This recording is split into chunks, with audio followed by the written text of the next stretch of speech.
Adventures tonight. It seems like I got the scheduling thing figured out. That's good for future references. And we are on episode 350. So tonight we are going to be talking a little bit about tarps, tarps, and maximizing your comfort with them. Ben and I both have a little bit of knowledge and background with tarps. I mean, we both use them. It's kind of one of our more go-to methods when we're out there soloing, and even when we're camping with other people. We both tend to do like hammock tarp camping. Now, to be fair, between the two of us, Ben is more the expert, so I'm going to be relying heavily on him while I play with some stuff in the background. But I think I got a pretty good firm grasp on this at this point. So yeah, just a quick shout. Make sure people are actually seeing us in the comments there. So we got Danny, we got Steve, we got the Drift RM Shoots, we got Eric, we got a whole bunch of folks there, and they're all saying hi, so obviously they see us and I got this right. So anyway, Ben, kind of your topic. You lead us in how we want to go down this. Sure thing. So yeah, the topic is tarps, and I got to thinking the other day, what piece of gear do I always take that I think is probably one of the most valuable things I take? And I got to thinking of tarps, and I got thinking of the money I spent on tarps, which is an unfortunately large number. But we buy really expensive tarps because they're such a versatile, useful item. But then I got thinking briefly, what about the cheap tarps I have? And so I also want to talk about that because sometimes the cheap tarp can arguably be better than an expensive tarp. And I'll explain that in a bit. So yeah, when I pack to go, whether it's a big trip, a short trip, or any other trip, there's usually some version of a tarp packed in my gear.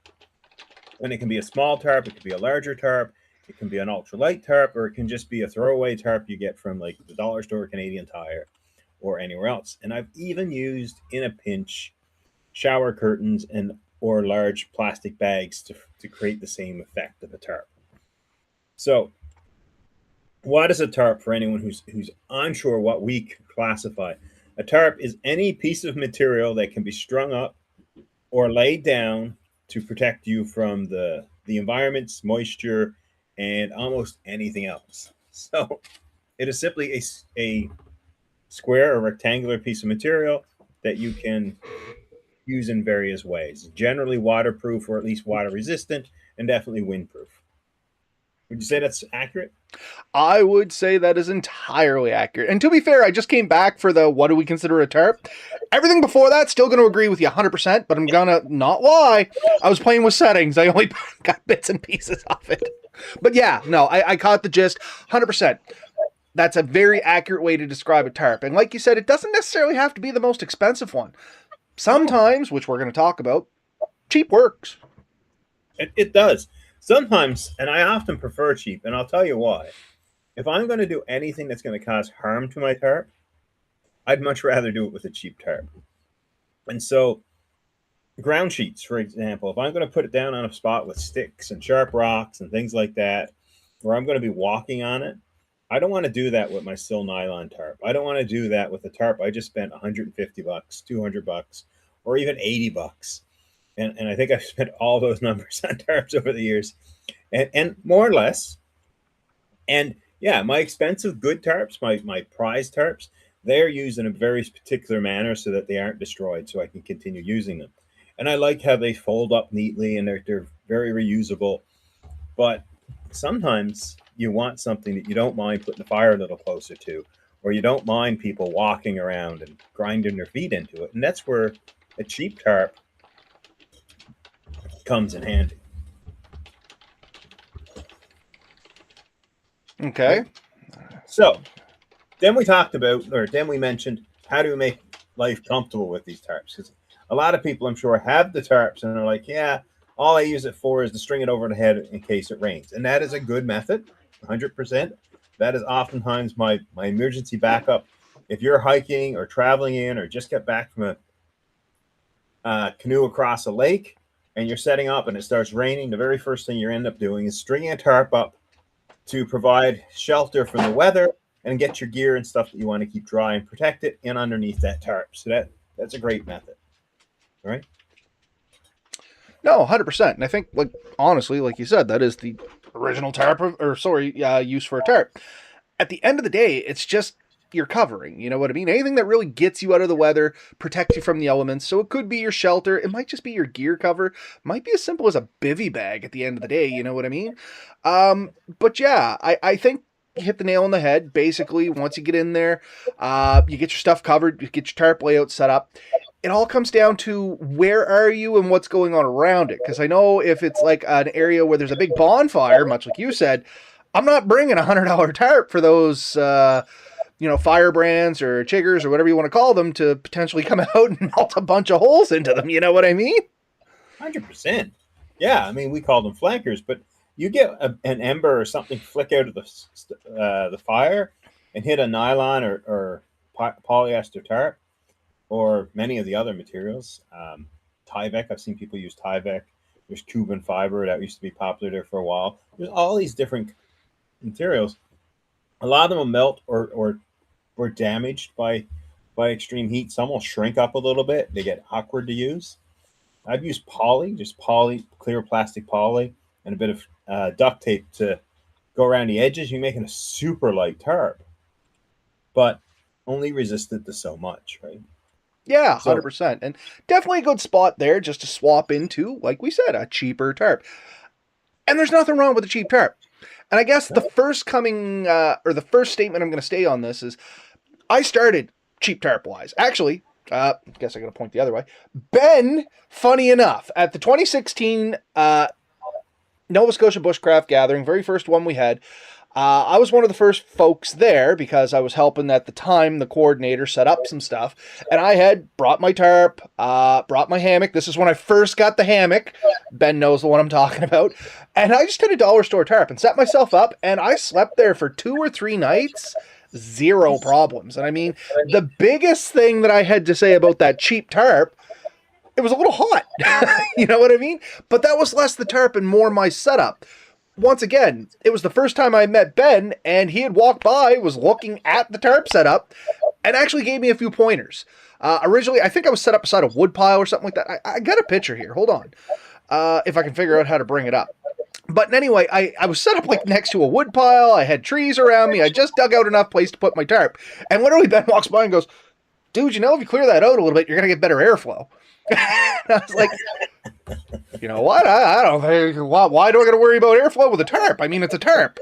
And he's like, yeah, but you're missing all the air. And I mean, it's hot out. You're going to get hot, you're going to get sweaty, and you're going to get stuffy. I think you'd be a lot better off if you cleared out some of that stuff. And I was like, okay, man, that's cool, thanks. And anyway, I didn't think much more of it. I was just like, okay, you know, that's one opinion. I'm going to bed. I have never sweat so much in my life as I did that first night sleeping there. And it's because I had put like this super hard wedge point on it. The tarp was only sitting maybe 4 or 5 inches off my head. Like I was wearing this thing more than it being over me. Ben picked up on that immediately and was trying to help me, and I was just stubborn and went through it. So anyway, the next morning, took my time, put my ridge line up, cleared some crap out like Ben had said. Next night, so much better. Yeah, I mean, and that's the thing. If you can cut down the negative airflow, you can create heat. And in the winter, you want that. You want to stop the air. You can heat the air up, and as long as it's not moving, that air will stay relatively warm, and the air outside will just go by. In the summer, you want that airflow. See, how you set your tarp up is extremely important. Yeah. So yeah, this is kind of it though. Like if you're doing experimental things, if you're not sure what you need, if you're not sure how big you want, it really does help to get like a cheap tarp. You can afford to cut it if you want. You can modify it. You can do little things. And that's what I love about a good cheap tarp. Plus, sometimes, and this is honestly true, a cheap tarp new is oftentimes much more waterproof than a good tarp is ever. And by that, I mean, it'll really stop the rain. Like it's almost 100% waterproof new. Now, cheap tarps will deteriorate much quicker where the high quality ones will maintain for a very long time. But in extreme rain, I've had rain come through a good tarp. Oh yeah, for sure. I did find the picture of my tarp setup. I'm going to flash it up. Just keep chatting there. Anybody that's looking on YouTube will actually be able to see the things I was talking about and what I potentially did wrong there. But anyway, keep on rolling there, Ben. Yeah. So what else? I mean, obviously we said put a cover, but Another quick and easy use for a tarp is sometimes just to use it kind of like a poncho. Just hook it over your head and wrap it around your shoulders and let it dangle across your back. And in rough winds and stuff, you can create a fairly good, no poles, no rope shelter for yourself. And I have various times had to sit in the woods in the rain, and that's what I've done. I've literally just pulled a tarp over myself, left a little opening for my head, like use it like a hood, and just sat there quietly while the weather passed by, and I was able to keep myself quite warm and comfortable. Actually, I also pulled myself a little bit under a tree, so I got some defense from the rain, anyways. And in a position where you kind of want to be unnoticed and protected. Uh, I know you wonder why, but it was a military thing. I wasn't creeping anyone, but yeah, we were just doing a sentry duty, and that's how we set up. Just pull it around like a blanket, wrap it around yourself. I think I actually had a blanket on underneath of it, and that just kept the rain off. And honestly, green tarp and green environment, you become virtually invisible, and you can sit quite comfortably like that. Blanket in between means you're not directly touching the colder tarp. There's a little bit of an air gap, and it creates a very warm, very comfortable environment. So you don't need a whole bunch of poles. You don't need a whole bunch of ropes and string it up. You don't need any stakes. For a one-person shelter, you can literally just pull it over yourself and create something quite useful out of a good tarp. And you don't need much more than what, 4x6 to do that. Oh gosh, yeah, that'd be plenty. I'm thinking, and this is going to relate to a question that was asked here in the comments. So Eric was asking, has anyone used canvas or heavy drop cloth? So coming up to that question, something I purchased not too long ago, I guess it's been a couple years now, was the Polish Levous or Yeah. Levaus or however you say that. That's basically canvas material, and it was made as a poncho that kind of transformed into a tarp that you could make into an either individual shelter or pair up with your buddy if he had one, and you kind of make a bigger shelter that would hold up to two people, and you could actually put like a little camp stove and stuff in here. So yeah, there's actually totally a time and place to use canvas tarps. Now, if you're using something like a cotton tarp that's been treated with linseed oil, mineral spirits, silicone, something like that, like you're making your own tarp, most times those self-made ones, especially if they're dried properly and things like that, and it's got like a cotton or a natural organic base, it tends to be a little more durable when it comes to those fire embers and stuff that we're talking about. I'm not going to say fireproof. I'm not that silly, but more durable. Like I know my canvas cloth that I treated with boiled linseed oil mineral spirits, once it's dried out, you can actually like hold a lighter to it and it won't really catch on fire. It'll like blacken and kind of harden, but it won't really burn. And that's not really the point. It's the point if it catches a couple sparks, you don't have to really worry about it melting a hole through it. You know what I mean? And that's where one of those heavier tarps work really good. I also find that they do tend to keep a little bit more heat in, but I Yeah. mean, it's kind of marginal. I'm not going to lie. Maybe Ben has a better outlook on this one. Maybe he's used him a bit more, but for the weight of it, generally when I take that out, I'm doing some sort of ground setup and I'm close to a fire. And Yeah. I'll use that in conjunction with like my wool blankets. Once again, fire embers aren't going to really, it's going to smolder it, not burn it. And it's a great setup for that. So the canvas tarps, heavier tarps, that's where I think they shine. Very traditional packing for like when you were traveling on horse. You had a canvas tarp of some sort and a wool blanket, and that was kind of your sleep setup. Still a classic for today when you're going through like, you know, mountain ranges on horseback and horse ranches. And if you ever do a dude ranch or something like that, still basically the same kind of setup. A canvasy kind of tarp, wool blanket, and a pillow. And man, you're good to go. Well, Oh, sorry, go ahead. actually, that's a really good point. With a good canvas tarp or any tarp, honestly, you can do it, but a canvas one really lends itself to it. You take your tarp, you lay it out, you lay your blanket out, you lay a few other things in the middle, you fold it over, and you roll the whole thing up. You don't need a pack. And then you just take a couple of straps, put around it, you throw it over your back or your shoulder. It ain't going nowhere, and everything is contained in that one roll. That's your whole sleep system. People throw a few things for cooking, and that's a one pack. And so if you think about your backpack, which a decent backpack can weigh anywhere from a couple pounds to 5, 6, even 8 pounds with full frame supports. if you can eliminate that, you can go much more lightweight. So a tarp, a blanket, you can do a nice what they call a cowboy setup with this just that. You just want to make sure that your tarp is longer than you are tall and enough that when you fold it over, you can have it underneath you and past you and still stay clean and dry. So you don't want to have gaps left open. So for me, I would probably end up going with something at least 7 foot long and probably 6 foot wide. I might even just look for something square. A 7 foot by 7 foot would provide a really nice tarp for that kind of setup. And that would give me a lot of options. A square tarp can be used for a ton of things. Oh, absolutely. Follow-up question. Ever use a canvas welding blanket, or could you? Absolutely could. However, waterproofing is going to come into that one. Now, these canvas tarps that I'm talking about previously, these have been treated by some sort of waterproofing so that if it rains, ideally they're going to shed water. Now, the welding tarp, unless it's treated with something, I don't think it sheds water as well. I mean, like the one I got out there, it's more almost like a leathery than a canvas, so I can't really go with it, but I'm assuming if it's non-treated, it's not going to repel water. Now, if it was, you're just looking for something to keep the wind off you, you can use pretty much anything, you know what I mean? As long as it will displace wind. But when it comes to the waterproofing from above and below, I don't know how it would hold up on that. Yeah, like I said, almost any material can be used. There's things you can easily do to reinforce something like that too. Just a second layer of a completely waterproof membrane. And I'm picturing like a really thin piece of plastic or even like what you use in a garbage bag. You can cut up a really large garbage bag and put over the top. That'll prevent the rain, and then the structure would come from that welding tarp if you felt water leak through it. But test it, see how much it does. It probably will be water resistant to some degree. Oh, absolutely. I mean, everything's water resistant to some degree. Yeah, but it may also absorb a lot of moisture, and so what you could end up with is something essentially a sponge, and at some point it's either going to just leak out of it or be a lot heavier and harder to drag out, and could even take quite a while to dry. So here are some things to think about when you choose a trap. Or do you have something to say? All I was going to say on all these natural tarp is the big trade-off on them, weight.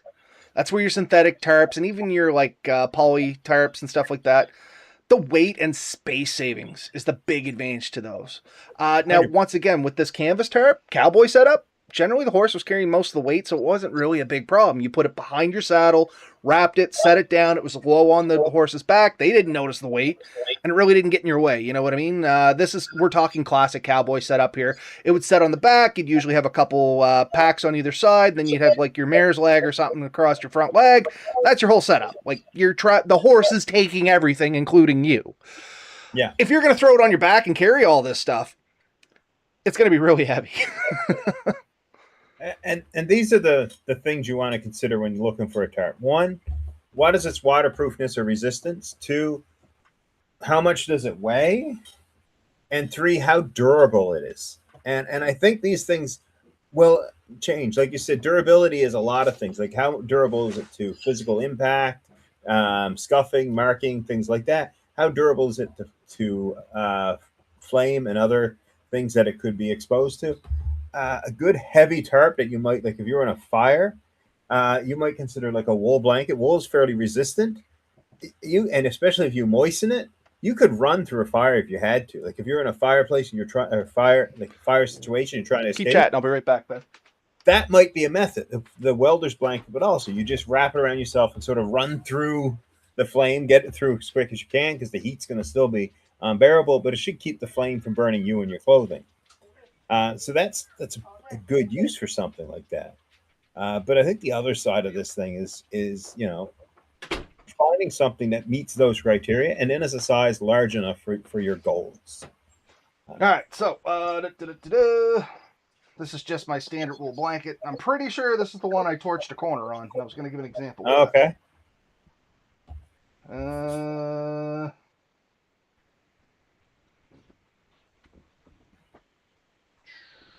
Find it? Nope, to be continued. It's my other one. I'll be right back.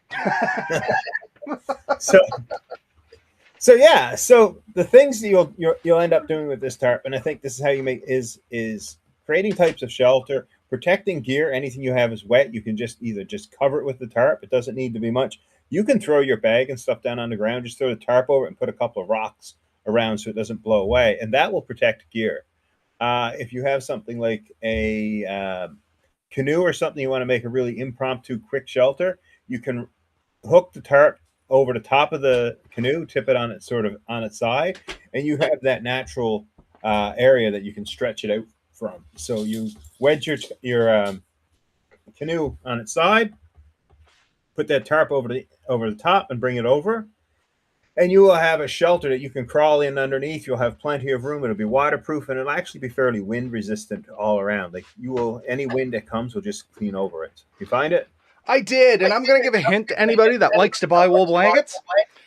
Awesome thing to have if you buy them all and they're all exactly alike. If you're looking for a specific one, it makes it tricky. I got 4 of these, and Ben will know these ones really well. He's probably keen on the color setup on these already, where they came from. But yeah, this is kind of what I was talking about. This corner here, it actually got more or less burnt on me. And you can see it just kind of smolders the edge away there. It never really burnt. I was laying next to a fire, and the corner got a little too close. Yeah. If that was a nylon sleeping bag or just a regular sleeping bag, the heat hits it, you'll lose all your insulation. And honestly, I've seen it happen. It'll do a lot of damage. So something like that just thrown over the top actually does a lot to protect your stuff. So D&D. Okay. A lot of them are more gray. The ones I had were gray. These are like I know where I got them. I'm not going to say. They were. We'll talk later. Might have been used in the medical tents or a few other things. Yeah. So yeah, I was just saying, what were you going to use your tarps for? And just quick things you can do. One of them I said is you could throw your canoe down on its side, strap one end over the top, and pull it back, and you create a little lean-to shelter that's really quick and easy and create a really dry spot. And if you just had your packs and stuff and you're trying to keep it dry in an emergency, you just throw your tarp over the top of it and put a couple of rocks in the corners, and it'll just keep it from blowing away. And you'll protect your gear from a quick spot while you're off doing something else or getting ready to set something up. So those are quick and easy things. And then it gets to, you can build whole shelters. And I have built many shelters using just the tarp. And that's where you need little more than a couple of pieces of string and a knife to make as many pegs as required. And a good example of that, if I can figure out how to bring this up, give me one sec. Ben, I can't remember where you were out camping there, Ben. Let me view the post and I'll tell you where it was from. A few pics from an overnighter is all it says. It was back in 2019, so this is back when we first started out on the podcast here. And if this comes up, right? No, all right. Let's go full web browser. That's the wrong one. Hold on, folks. We're rolling here. We're making things happen. There we go. That's Ben talking to me. But anyway, this is your green tarp, and you kind of have it pitched in a slow, shallow pup tent, like wedge with the front doors. Yeah. Do you know the one I'm talking about? Okay. Yeah. That's the one I got up. So yeah, I've done that a lot, and it really becomes quite versatile, and that's what I love about a good tarp. And honestly, like I have built as good ones as good shelters out of cheap poly tarps that cost $2 or $3 at the dollar store as I have out of expensive mech, guide tarps.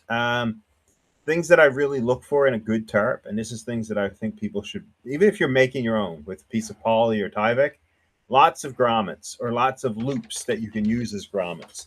The more places you have to be able to tie it down, the more you can dial it into exactly what you want.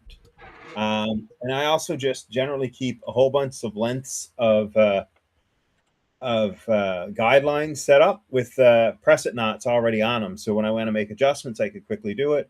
And I just have those bundled up in a little bag with it. So I can pull them out and use as many as I want. And I just tie loops on one end. So I run it through the grommet and just pull it through its own loop. And it cinches in. And it's literally a no knots setup. No, I don't have to tie a knot at the site because I've gotten everything prepped. So we're coming up on 24 minutes here. Just to put more of a fine point on what we've been talking about here tonight, because we have said a lot of good things, but we're going to kind of bring it back around and link it all together here. So how do you actually make your tarps more comfortable? We talked about, expensive versus cheap and all that good stuff, and we've come to the conclusion that, sometimes cheap is fine. That's all good and dandy. Don't get hung up on the cost, that's first and foremost. Something Ben said right from the start when I was giving my story is changing your pitch angle to allow more or less air to flow in. Don't assume that the same pitch is going to work in every scenario. Hotter days, you want to fluff that out a little, get a little bit more cross breeze underneath, breathe a little bit, take it from somebody that basically survived in a sauna.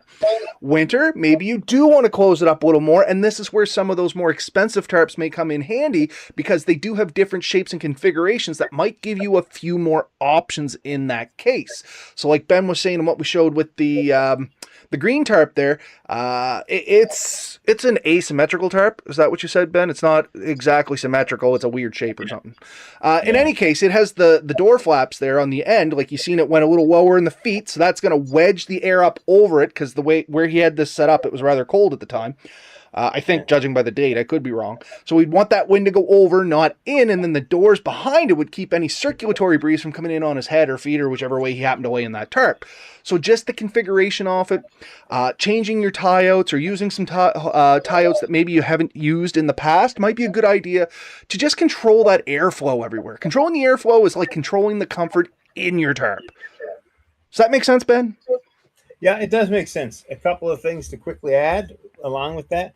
Use the terrain and local resources to the best of your ability. So fallen trees, large rocks, anything that might block wind or block can be used to your advantage. Use the terrain. Look at like areas that are more sheltered so you set it up so you don't have to use your tarp to take on the brunt. You can really modify things for that.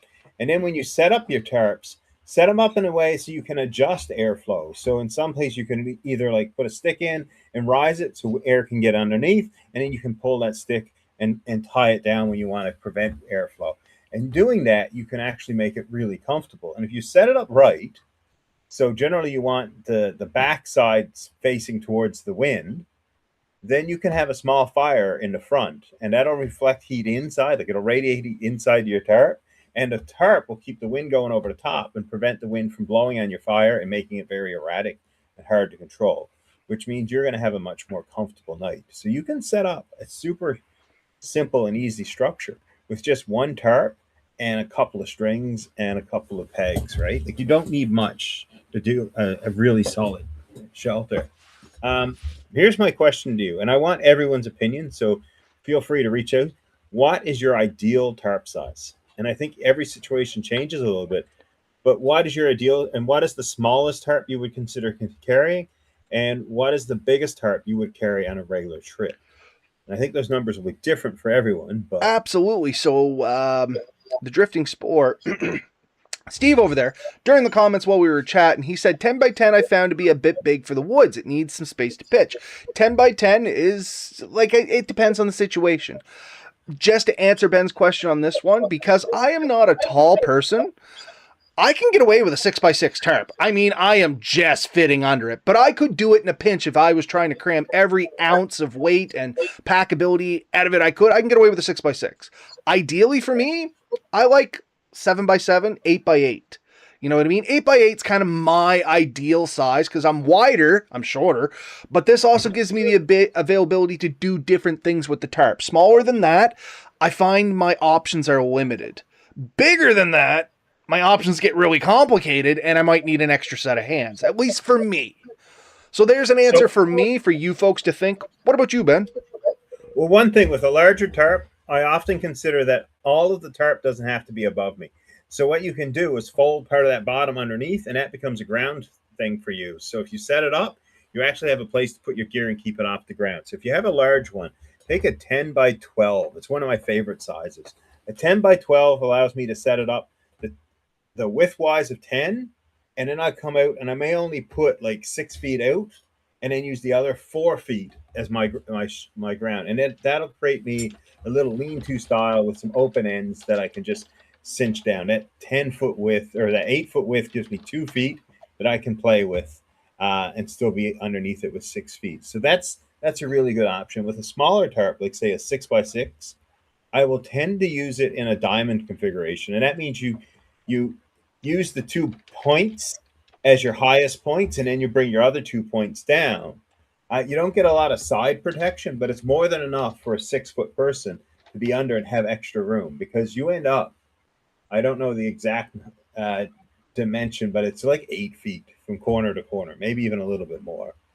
So it's well, it would be 6 squared plus 6 squared and the square divided by the square root, isn't it? What's that? 6 by 6 is 6 is 36. Square root of 6. 72. What's the square root of 72? 8? 7, 7, 8. 4, 9. Yeah, 8 8 8 is feet. 64. Huh? You know what? 8, yeah, 8 something. 9. It wouldn't Square root of quite 9. 72? Yeah. 8.4852 8137424.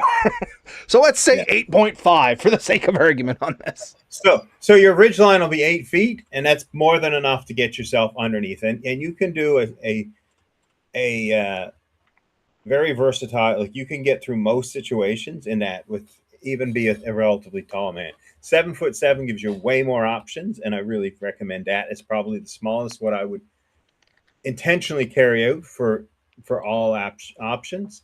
And if I could go bigger, I wouldn't necessarily go much bigger than your 8 by 10 or 10 by 10. That would be a pretty big tarp. You can do a ton of stuff with that.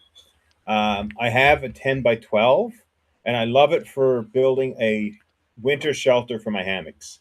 I'm able to put the across the 12-foot way. It gives me lots of room in my thing, and I got 2 5-foot sides that I can pull down, and I have enough room that I can pull the 2 corners in on either end, and I make a completely sealed in structure. It kind of looks a little odd, sort of like a upside down rhombus in the woods, but it works. You've seen it set up. It really does work.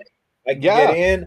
I take a couple of night ties carabiners, like the S beaners, and I just put through the grommets, and that's like my doors, and that's how I close them up. And I can completely control my airflow. And if I want to open it up, I'll just take a couple of carabiners out, and then I'll just pull string to pull it open. And you set it up in a good direction. You can pull the wind right through, and you can make it warm or cold inside. It's whatever you need. So in the summer, you want cooling. In the winter, you want to keep that air in there as possible to keep you warm. So I guess like most things in bushcrafting, there is no one perfect answer. Not for Yeah. everybody anyway. There might be the best option for you, or there might be the best option for me, or for the best option for the folks over here in the chat.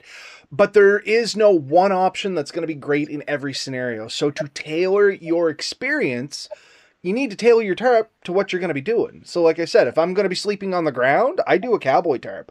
I found an old like Egyptian king size sheet at the thrift store, made this tarp. It comes out to something like 7 by 7 or 7 by 8. Anyway, it's fairly big. I can do like this typical slanty and a little bit under me, put everything on that, happier than pig and poop. Now when I'm out hammocking, I have a hexagonal tarp. You know what I mean? Not square at all. It gives me a few options. And I like that for summer. In the winter, I'm still kind of finding my stride there, to be perfectly honest with you, in my tarp setup. But much like Ben, I seem to be kind of tailoring to a larger tarp because I can cover myself in. And once again, kind of cut off all wind.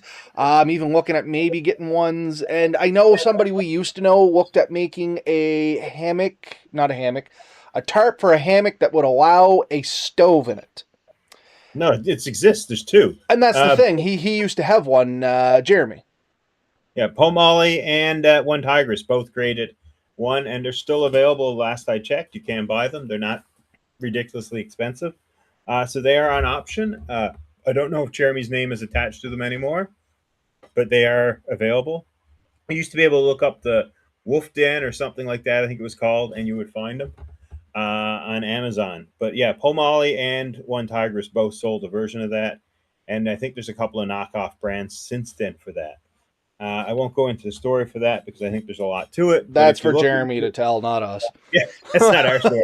But yeah, look into it. Both of those companies made one. They are not identical, but they are similar, and they were both inspired by Jeremy. The thing I want to get at, like why a cheap one is better than an expensive one, is you can spend an awful lot of money on good tarps before you find what you really like. Go out and buy a couple of cheap tarps. You can be in for this for well less than $20. at a hardware store or whatever. Buy the cheapest, thinnest tarps you can find at different sizes you think you would like, and then go in the woods and try setting up multiple shelters. Try seeing how you can use it in different ways. And then when you're finished, you'll really have an idea of what you really want. And then if you want to buy a better one, if you want to buy a more expensive one, you'll have an idea and figure out where you want to put tie outs. And the thing is, you can take duct tape and create additional tie ups. You can buy a cheap grommet kit. I think they're not what, 20, $30 at I was gonna say there's one at Canadian Tire, like the actual brass grommets with the tapper in it. I think it's like $20. Yeah, I've gotten a few of these over the years. So you can add things in it anywhere you want. Practice and play with that. It really, really does work. And in lieu of even that, a rock or a pine cone and a simple knot to lock it in place, you can practice putting them in different locations and see how it works, especially in the middle of the tarp. You want to pull it up. Haha! Man, I literally have everything within arm's reach of this freaking room. So there's the grommet kit that we're talking about here. They're not that expensive. You can get metal ones and plastic ones. And yeah. I don't know why I got that massive washer in there. I think I was playing with something else. But this is the kit. It's literally a couple of grommets, and they're going to be hard to see because of the reflection. You get the hammer side of it. Get the cupping side of it. It's a little thing that it sits in. And then you kind of get the part that goes in between, and you hammer them together, and Bob's your uncle, you get a grommet. Yeah. So this is why I think cheap ones, if in doubt with that, you can just buy a piece of cheap poly. And the other thing is go by a construction site and see if anyone's putting up housing wrap, and they'll have Tyvek or some Tyvek equivalent. And that's an awesome material to make tarps out of. It's very waterproof. It's very wind resistant. You can get them a lot of sizes. It cuts well. And Andrew did mention that in the comments, to give him full credit. He said ground sheet idea, Tyvek or Typar or house wrap. Yeah. Now, it can be loud. It actually can sound like a tin in the wind. It'll like wobble and like whoa, whoa, whoa, whoa. So the solution to that is take a few pairs of boots, throw in your dryer, toss it in, and just run it a couple of cycles, and it will come out much more like cloth. You can easily put grommets in this. You can sew it if you want. You can use there's a tape for it, and you can build almost anything you want for a tarp and really figure out exactly what you want. You can design your ideal tarp and then look for either the closest version or make your own. So that brings us to like 37 minutes. You got any final thoughts on this, Ben? No, I can end here. If anyone wants to, look me up. If you're in the area, give me a call. We can meet for beer and we can talk tarps for hours. I really could.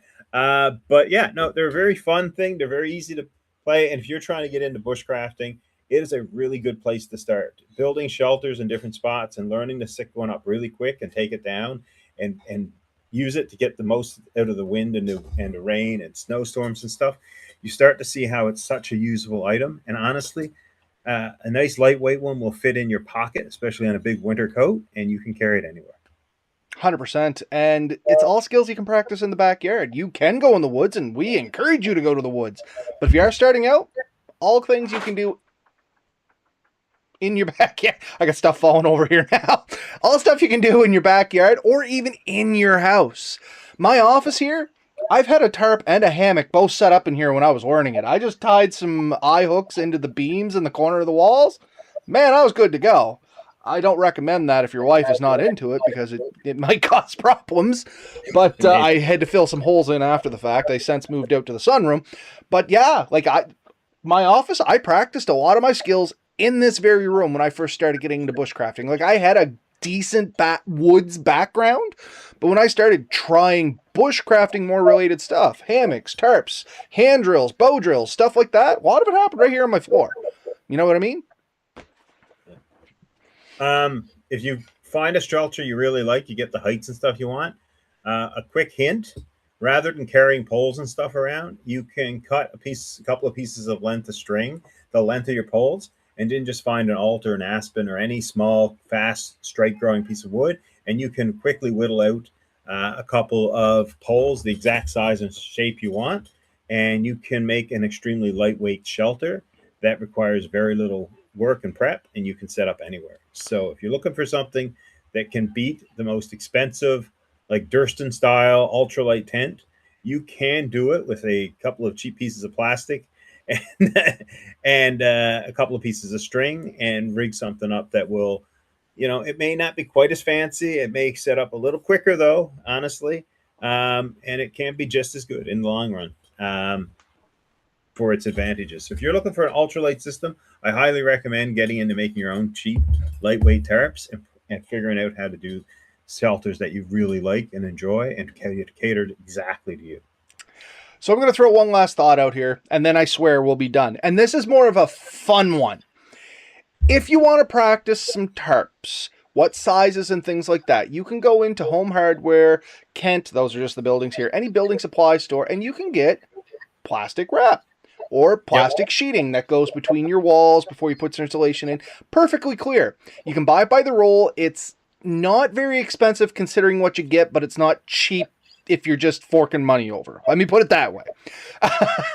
But if you can grab a hold of this stuff, you can cut literally squares out in the size you want, start playing with them significantly cheaper than what you're going to buy all these tarps for. And the benefit is, if you do this in the summer, what of you? You can set up your tarp, and while you're sleeping there, you're completely covered in. You can listen to the rain. You can look at the stars. It's fun. Kids love this. Thing is durability. You know what I mean? It's not going to hold up for long. It's not going to stand up to fire, but it is a fun thing to do with your kids. Lily loves it. I plan to do it again this summer. The trick to making them a lot better is duct tape, or there's a clear tape that's very similar to duct tape. Reinforced all the edges and any ridge lines you're planning on using. It won't stretch and distort as much, and it'll be much more resistant to wind and stuff. And all you do is basically lay it out straight. It is tricky, and then fold the tape over so it's on both sides. It makes it easier to install grommets in this stuff because the poly, unless you buy the thicker stuff, isn't super strong. That tape will make it very strong. If you can't find that, just use regular duct tape. Sure, you have some lines in your thing, but yeah, you can create a very solid structure, and I highly recommend trying that. Absolutely. Once again, of course, all safety. Don't let young kids play with plastic all on their own, stuff like that. They're suffocation hazards. Take a little responsibility and a little adulting on it, but super fun activity, especially for those kids that are right at the age where shelter building's a big thing, because they can throw their sticks and stuff together and make whatever. You cover it with a piece of plastic and bam, it's a shelter. Regardless of how good or learning they are doing, it's a shelter that they can sleep in. Keep an eye on them. They can watch the stars, get them out in the woods and have some fun. That's it for me here tonight, folks. What about you, Ben? Yeah, that's it. I'll let you go. Awesome. So next week we are going to be back. Seeing we are on to the scheduling thing. Next week we're looking at doing situational awareness in the woods, and we'll talk more about that then. Night, folks. Have a good one. We'll talk to you next week.